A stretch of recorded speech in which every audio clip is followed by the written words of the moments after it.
नमस्कार। ओम शांति। मित्रों, आज हम सुनेंगे ब्रह्मा कुमारी विद्यालय में हर रोज सुबह ज्ञान मुरली सुनाई जाती है। तो ये मुरली क्या है, मुरली का कौन सा महत्व है?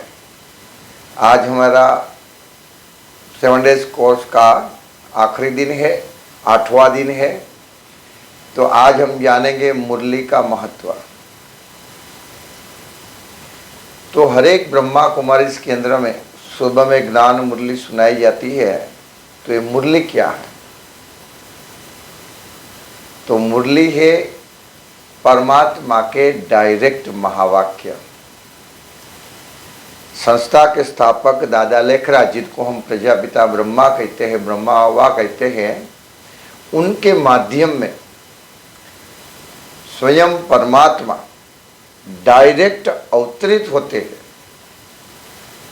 और उनका शरीर का आधार लेकर बच्चों के सामने जो भी महावाक्य उच्चारित किए, जो भी सलाह सूचन दी परमात्मा ने, जो भी श्रीमत दी, वही सब महावाक्यों को ज्ञान मुरली कहा जाता है। मुरली माना परमात्मा के डायरेक्ट वर्सन्स, डायरेक्ट महावाक्य। मुरली माना कोई शास्त्रों का सार निकाल कर भेजा जाता है, नहीं। कोई शास्त्रों का अच्छी अच्छी बातें हैं, नहीं। कोई बहनों की बातें हैं, नहीं। कोई दादियों की बातें हैं, नहीं। मुरली माना ब्रह्मा की बातें हैं, ब्रह्मा बाबा ने कुछ समझा और वो कुछ सुना रहा है, नहीं। मुरली माना डायरेक्ट परमात्मा के महावाक्य।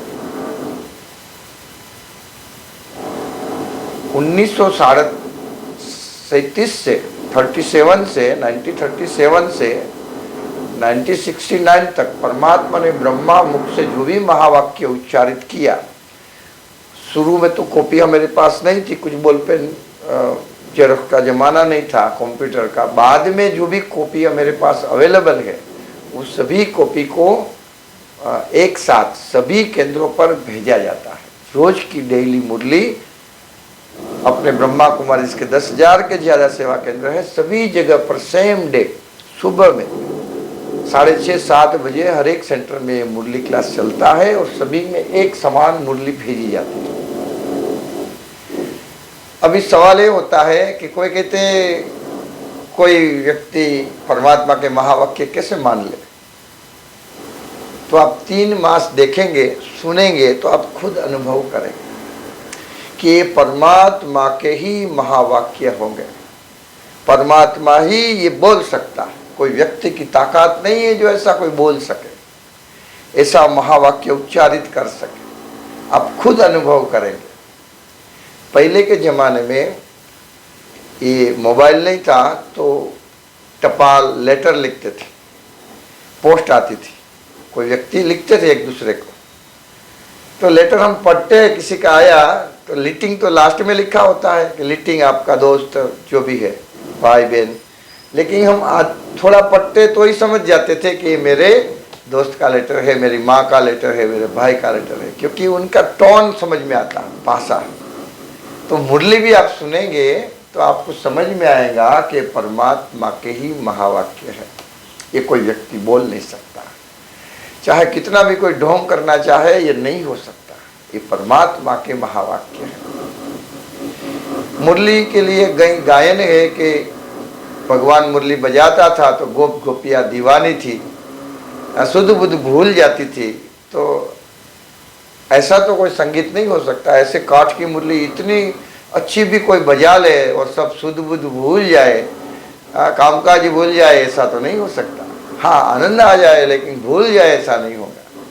लेकिन ये संगम युग का अभी का गायन है कि परमात्मा जब महावाक्य उच्चारित करते हैं तो हम आत्मा रूपी गोप गोपियाँ इतनी उनकी अतीन्द्रिय सुख में खो जाती है, जो सब दुनिया के दुख दर्द सब भूल जाता है, सब सुध बुध भूल जाती है। तो ये अभी का गायन है। मुरली माना परमात्मा का प्रेम पत्र। और इतना परमात्मा हमको, वो प्यार का सागर है, अपने बच्चों को इतना प्यार करता है, रोज 4 पेज का पत्र लिखता है। कोई कितना भी प्यार करे, लेकिन इतने सालों तक कोई किसी को लेटर लिख सके लौकिक में? नहीं लिख सकते। परमात्मा को कहते हैं प्यार का सागर, फिर कहते हैं ज्ञान का सागर। तो जरूर उसने ज्ञान सुनाया होगा, तब तो उसको ज्ञान का सागर बोलते हैं। तो ब्रह्मा के मुख से उसने अनगणित बार ज्ञान सुनाया और सभी चीजों का ज्ञान दिया। उसमें सभी शास्त्र समाये हुए। मुरली माना क्या? जिसमें सभी शास्त्रों का सार आ जाता है। आप सुनेंगे, आपको अनुभव होगा कि हम तो वो शास्त्र पढ़ते थे, ये सारी बातें तो इसमें आ गई। सभी प्रश्नों का जवाब मुरली में आता है। जो भी आपके मन में प्रश्न होंगे, आप देखेंगे दूसरे दिन उसका जवाब आप उसमें पाएंगे मुरली में। सभी समस्या का समाधान आप मुरली के द्वारा प्राप्त करेंगे। जीवन में विघ्नों का हल ये मुरली है। सभी दुखों को दूर करने वाली ये ज्ञान मुरली है। तो ये मुरली का बहुत महत्व है। परमात्मा का डायरेक्ट वर्सन है, डायरेक्ट महावाक्य है, परमात्मा की श्रीमत है। श्री माना श्रेष्ठ, मत माना सलाह। मुरली माना परमात्मा की डायरेक्ट सलाह, डायरेक्ट डायरेक्शन। कहते हैं ना, गुरु बिना गति नहीं, गुरु बिना ज्ञान नहीं। तो ये सतगुरु का डायरेक्ट ज्ञान है, जो हमें मुक्ति, जीवन मुक्ति की राह बताता है, जीवन जीने की कला सिखलाता है। यही तो मुरली है। आप खुद 3 मास तक मुरली पढ़ेंगे, सेंटर पे सुनेंगे, तो आप अनुभव करेंगे कि मुरली के बिना तो जीवन जीवन ही नहीं है। थोड़ा हम शिवानी बहन का भी एक छोटा क्लिप देख लेते हैं कि मुरली का महत्व क्या है। आप आगे देखेंगे। ओम शांति, धन्यवाद। नज़दीक और सहज उनके लिए सब कुछ प्राप्त हो, तो यहाँ से जाने के बाद तुरंत नेक्स्ट डे कब पहुँचने वाले हैं? ट्यूसडे को ना, ट्यूसडे को जाएंगे। वेडनेसडे से ही एक भी दिन वेस्ट नहीं करना, क्योंकि फिर मैल फिर जमने लग जाएगी।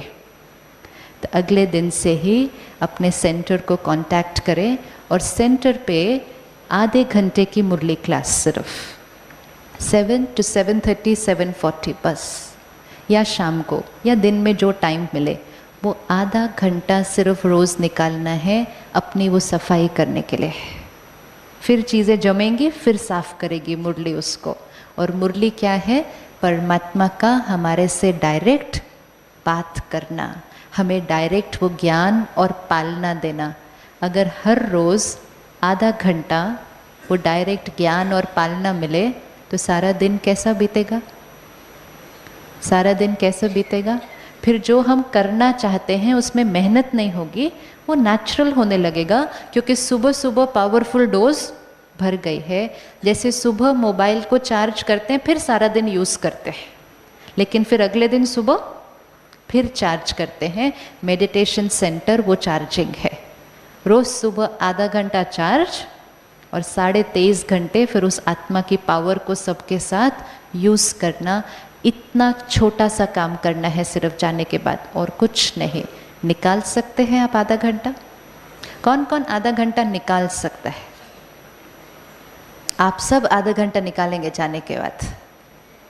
ये तो नहीं कहेंगे ना डॉक्टर बहुत बिजी होते हैं? हाँ, ऐसे तो नहीं कहेंगे ना अपने को कि डॉक्टर बहुत बिजी होते हैं। ये सिर्फ एक बिलीफ सिस्टम है। बिजी होते हैं, लेकिन वो रोज़ सुबह की मुरली हमें क्या करेगी? सारा दिन बिजी होते हुए इजी कैसे रहना है। अभी सिर्फ बिजी हैं, और मुरली हमें क्या करेगी? बिजी होते हुए इजी कैसे रहना है। और सिर्फ खुद इजी नहीं रहना है, जो जो हमारे सामने आएगा उसको भी क्या करना है? उसको भी इजी कर देना है। सब कहेंगे इनके पास जाके तो वैसे ही ठीक हो जाते हैं। तो वो अपने आप को इजी करने के लिए आधा घंटे का रोज़ समय निकालेंगे। आपको पता ही नहीं चलेगा कि ये ज्ञान आपके ऊपर क्या मैजिक करना शुरू कर देता है। सिर्फ यहाँ से जाने से पहले ये बात अपने आप के साथ पक्का करें, और उसको भी एक्सपेरिमेंट 2 या 3 महीने का टाइम अपने आप को दें बस, कि 3 महीना हम रोज़ आधा घंटा निकाल कर मुरली सुनेंगे।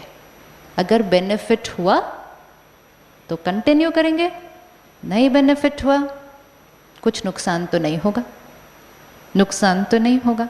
तो 3 महीने के लिए अपने आप को आधे घंटे का टाइम दें, उसके बाद फिर टाइम निकालना नहीं पड़ेगा।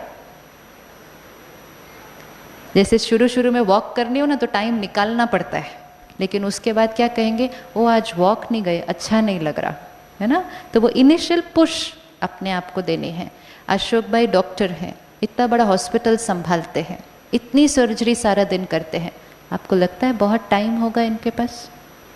यस। और इतने दिन से आप जितने भी डॉक्टर्स को मिल रहे हैं वो सब अपने अपने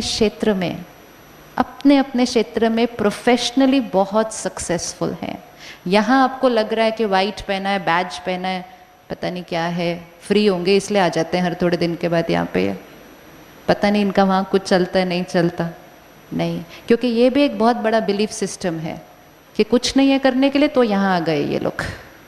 ये सारे एक एक प्रोफेशनली सिर्फ सक्सेसफुल नहीं हैं, वेरी वेरी सक्सेसफुल है, लेकिन उनको प्रायोरिटी है कि हमें जो मिला है वो हमें सबके साथ शेयर करना है।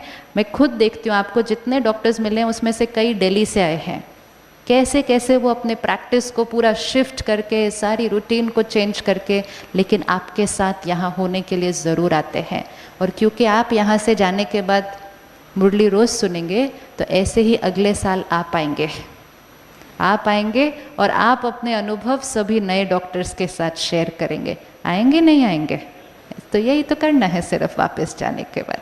करेंगे? कौन कौन आधा घंटा निकालेगा?